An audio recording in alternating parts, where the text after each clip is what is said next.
Good morning. It's Wednesday again, June 3.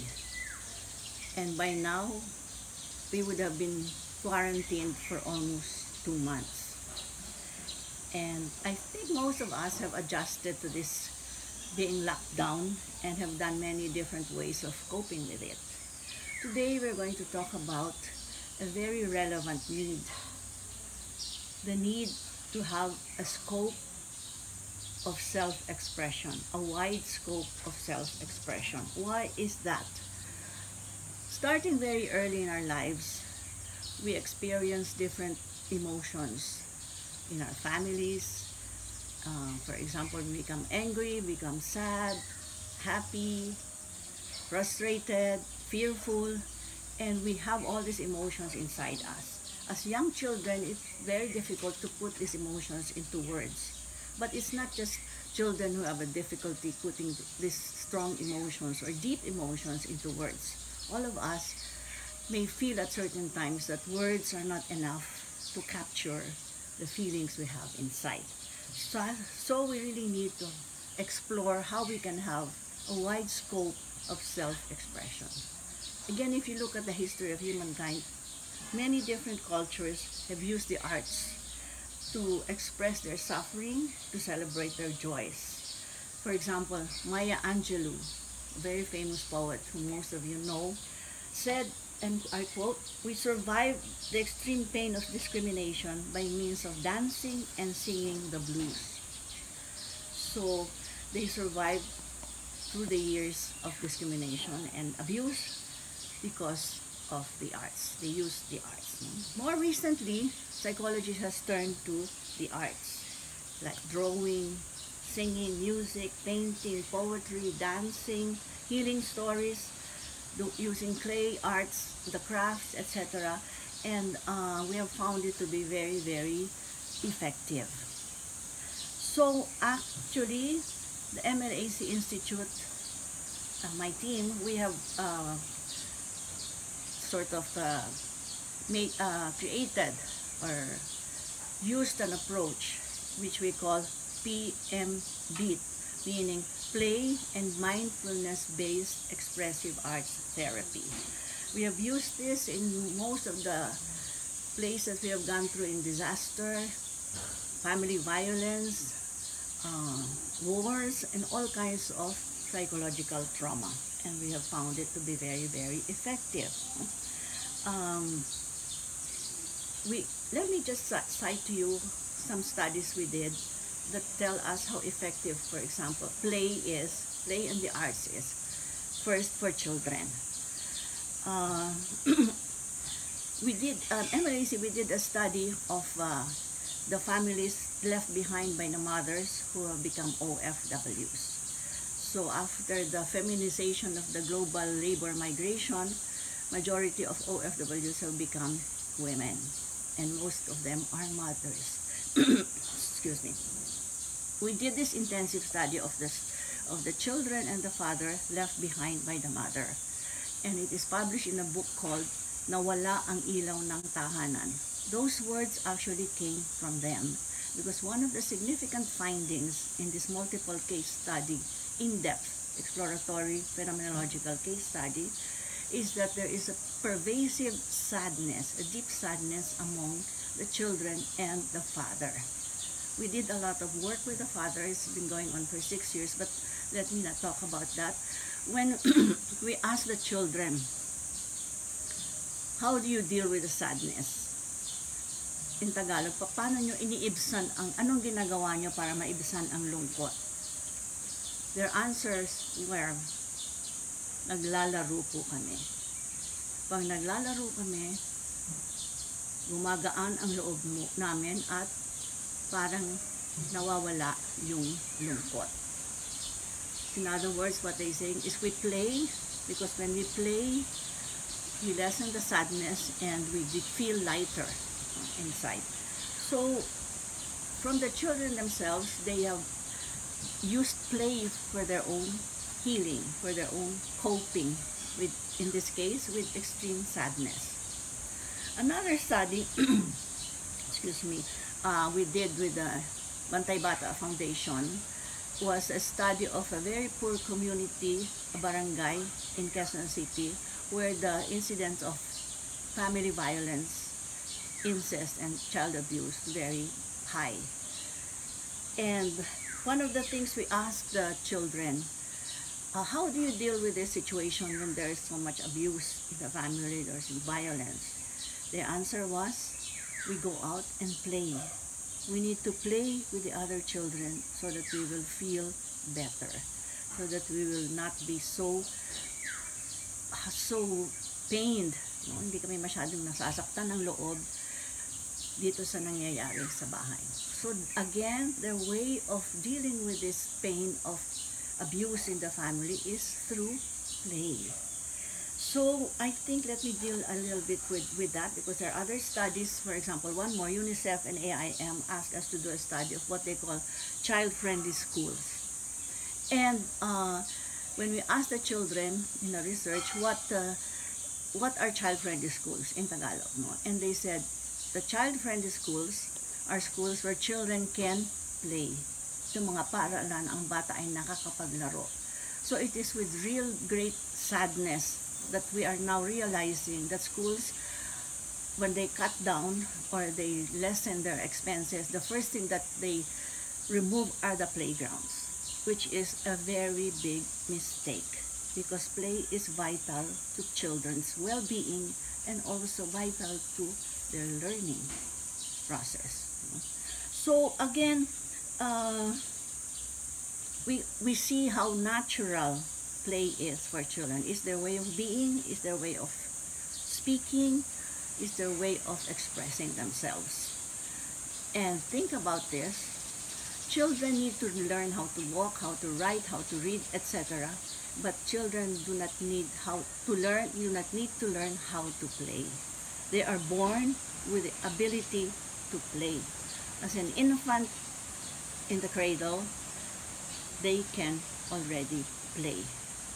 So you cannot imagine anything more natural to children than play. Okay. But it's not just children who need to play. We adults also need to play. For example, how do you play? Do you sing? Do you dance? Do you move your body? Do you play music and musical instrument? Do you play golf, tennis, sports? Do you create recipes for cooking, etc.? Do you do art, and so on? And so we also need to play for our own well-being. A person who cannot play is probably the most boring person you can find, no? Because he has lost the ability to be a child. He has lost the ability to be fun, to be spontaneous, to express in a way that's powerful and joyful what's feeling inside. So this reminds me of a very interesting case of a lawyer, 55-year-old lawyer who just retired. The daughter was a psychiatrist who referred her father to me because she was feeling that her father was starting to get depressed. And he wanted somebody to know what's going on inside him. So anyway, to make the long story short, I talked to him and he talked about his career, very successful lawyer, but he was just feeling like talking and it didn't seem to touch me or him when he was talking. So I asked him, what is it that really gave you joy in your life? What is it that deeply connected with you? He thought for a while and he said, you know, I used to play the piano, but when I started getting busy with my law practice, there was no time for it. Oh, I said, so you play the piano? You love playing the piano? Yes, okay. So I told him, okay, when you get home, just try to play the piano again, maybe for 2 hours. Just try it, and then let's see what happens. So he came back, and then he started playing the piano 4 hours a day. And after that, he did not need to have medication anymore. He did not need to see me anymore, because he connected with something that was very deep inside him that gave him joy. Music restored his soul. So it was a wonderful experience for me to see that actually happen to this 55-year-old man. No?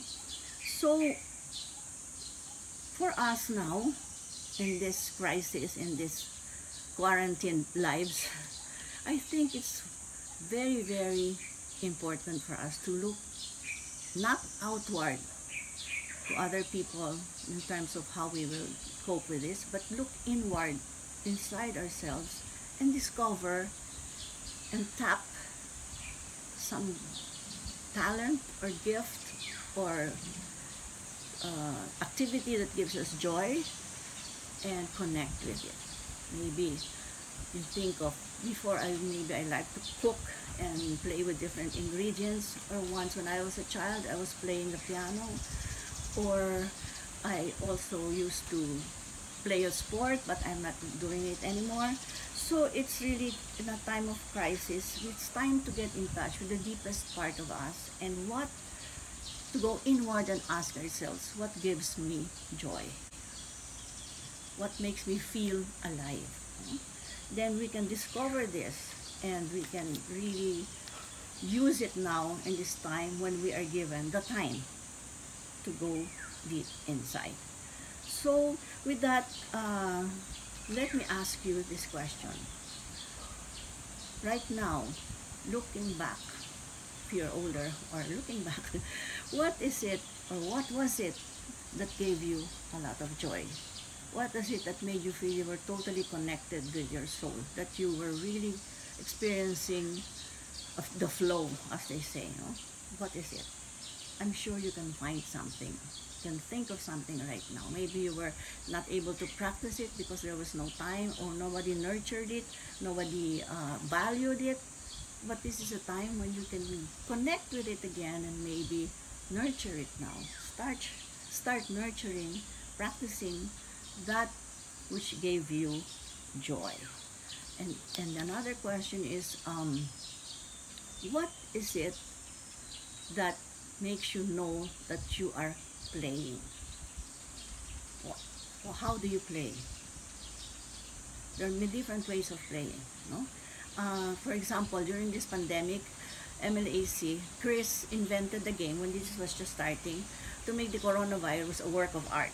So if you don't mind, I'll show you my coronavirus. This is my coronavirus. So the team members did their own version of the coronavirus, and other people came in and drew and painted their own version of the coronavirus as an artwork. It's a simple thing, but it's playful, and it's also empowering because you are able to put into a certain form, hopefully a beautiful form, what is threatening, no? What is causing us anxiety. We hold it, put it in a certain form. That moment is empowering. So think now, I leave you with the question of asking yourself now, what other ways can I explore? New ways that I have not tried, which will allow me to express my feelings. What kind of art form can I engage in now? Think about it. Oh, by the way, I'd like to show you my pride and joy. I'd like to show you the drawing of my 4-year-old apo, granddaughter, Harana, during this time of crisis. She drew Elsa. We all know Elsa is the heroine in the new movie Frozen. Elsa. Okay. So she drew Elsa. I will show it to you. She drew Elsa with the kind of a wand, and she said, "This is Elsa telling the coronavirus to go away." That's a simple way, artwork, but play, empowering for a child to be able to talk to that virus and make it go away. So think also, aside from what deeply connects with you, what makes you feel alive? What empowers you? What form? What form of activity? What form of play? So never forget the child in you, and always remember to play. Thank you.